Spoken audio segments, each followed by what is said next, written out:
आज कामावरून येताना हा पक्षी मला सापडला. कोणता हे समजत नव्हतं. काल इंस्टा आणि फेसबुकला पोस्ट केली होती की हा कोणता पक्षी आहे हे प्लीज सांगा. बहुतेक जणांनी सांगितलं हा लिटल स्विफ्ट पक्षी आहे.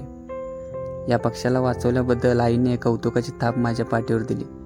त्याला अजिबात उडता येत नव्हतं. त्याला थोडं दूध पाजून पाहिलं तर त्याने ते अजिबात घेतलं नाही. मुलं तर त्याला बघून अगदी खुश झाली होती. बाबा हा आपल्यापाशीच राहू दे असं म्हणत होती. पण कसं आहे मंडळी, कोणाचं स्वातंत्र्य हिरावून घेणं हे चुकीचं आहे. त्याला त्याच्या आदिवासात सोडलंच पाहिजे. ह्यो पक्षी गावलेला आता कामावरून येताना आणि इंस्टाला मी पोस्ट टाकलेली.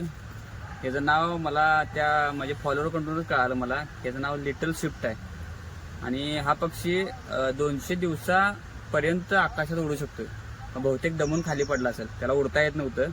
मी घरला आणलं, जरा त्याला पाणी पाजलं, थोडा वेळ जरा ठेवलं. मग आता हे उडा लागलाय. बघूया आता याला सोडून बघूया की बाबा हे उडतोय का नाही. पण काय जायला तयार नाही आहे. बहुतेक जीव लावलाय वाटतं आम्हाला तिने. चला जायची वेळ झाली तुमची, चला. मंडळी, खरंच यांचं स्वातंत्र्य हिरावून घेऊ नका.